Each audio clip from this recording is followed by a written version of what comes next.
অনেকের মতে ধর্ম নিয়ে রাজনীতি ঠিক নয়, আবার অনেকের মতে ধর্ম ছাড়া রাজনীতি সম্ভব নয়। ধর্মের সঙ্গে নাকি রাজনীতির একটি অন্তরঙ্গ সম্পর্ক রয়েছে। যদিও এই ধর্মের রাজনীতি নিয়ে কিন্তু বারংবার বহু রাজনৈতিক দল এবং রাজনৈতিক নেতৃবৃন্দদের বা নেতাবৃন্দদের কিন্তু বিতর্কের মুখে পড়তে হয়েছে। তবে এই মুহূর্তে ধর্মের সঙ্গে রাজনীতির যে বিতর্কের সূত্রপাত হয়েছে, সেই বিতর্কের নৈপথ্যে কিন্তু রয়েছেন একজন ধর্মগুরু।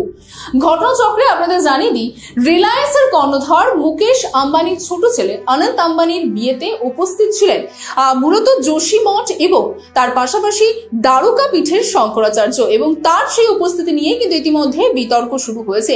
এবং দেখা যাচ্ছে যে অখিল ভারতীয় সন্ত সমিতি যিনি প্রধান জিতেন্দ্র নন্দ মহামন্ত্রী, তিনি কিন্তু শঙ্করাচার্যের এই উপস্থিতি এবং তার পাশাপাশি তার সাক্ষাৎ অর্থাৎ উদ্ধব ঠাকুরের সঙ্গে তার সাক্ষাৎকে কিন্তু মূলত সম্পূর্ণভাবে আপত্তি জানিয়েছে।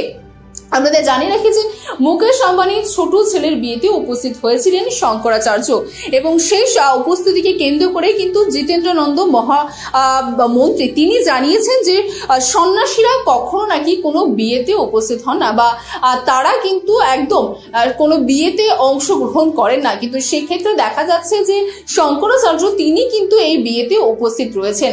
এবং তার পাশাপাশি কথাও বলা হয়েছে বা জিতেন্দ্র নন্দ মহামন্ত্রী এই বক্তব্য রেখেছেন যে উদ্ধব ঠাকুরের সময় পাল ঘরে সাধুদের যে হত্যাকাণ্ড হয়েছিল, সেই হত্যাকাণ্ডকে তিনি সামনে রেখেছেন, এবং সেই প্রেক্ষিতে তিনি বলেছেন যে শঙ্করাচার্যের সঙ্গে যে উদ্ধব ঠাকুরের যে সাক্ষাৎ, সেই সাক্ষাৎকে সাধু সন্ত কোন রকম ভাবে মেনে নেবে না, এবং এই বিষয় নিয়ে কিন্তু কঠোরভাবে তারা আপত্তি জানাচ্ছে।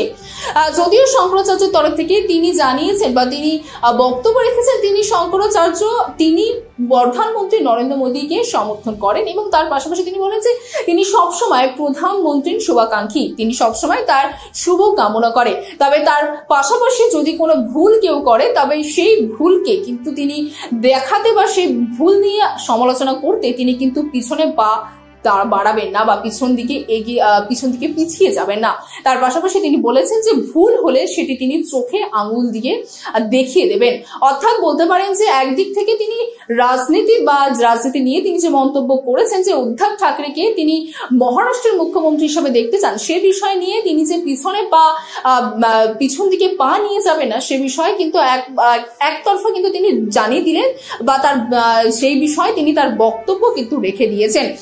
তবে তার পাশাপাশি কিন্তু বিতর্ক এখানেই শেষ হয় না। এর পাশাপাশি কিন্তু শঙ্করাচার্য স্বামী অভিমুক্তানন্দ আরো অভিযোগ করেছিলেন যে কেদারনাথে 228 কেজি সোনা উধাও হয়ে গেছে। যদিও এই সোনা উধাও হয়েছে কেদারনাথ থেকে, সেই বিষয় নিয়ে কিন্তু মূলত জানিয়ে রাখি যে অখিল ভারতীয় সত্য সমিতির যিনি প্রধান রয়েছেন অর্থাৎ জিতেন্দ্র নন্দ মহামন্ত্রী, তিনি কিন্তু শঙ্করাচার্যকে চোর বলে অভিহিত করেছেন। এবং তার পাশাপাশি এই ঘটনার কি পরিণতি সে বিষয় নিয়ে কিন্তু উদ্বেগ প্রকাশ করেছেন সাধু সন্ত বা সাধু সমাজ থেকে। তবে এই বিষয় ঠিক কোন দিকে এগোচ্ছে, জল ঠিক কোন দিকে যাবে, বা এই যে বিতর্কের ইতিমধ্যে সৃষ্টি হয়েছে, সেই বিতর্ক ঠিক কোন দিকে এগোবে, বা এই বিতর্ক কতদিন স্থায়ী হবে, সে বিষয় কিন্তু এখনো পর্যন্ত স্পষ্টভাবে কিছু বলা যাচ্ছে না।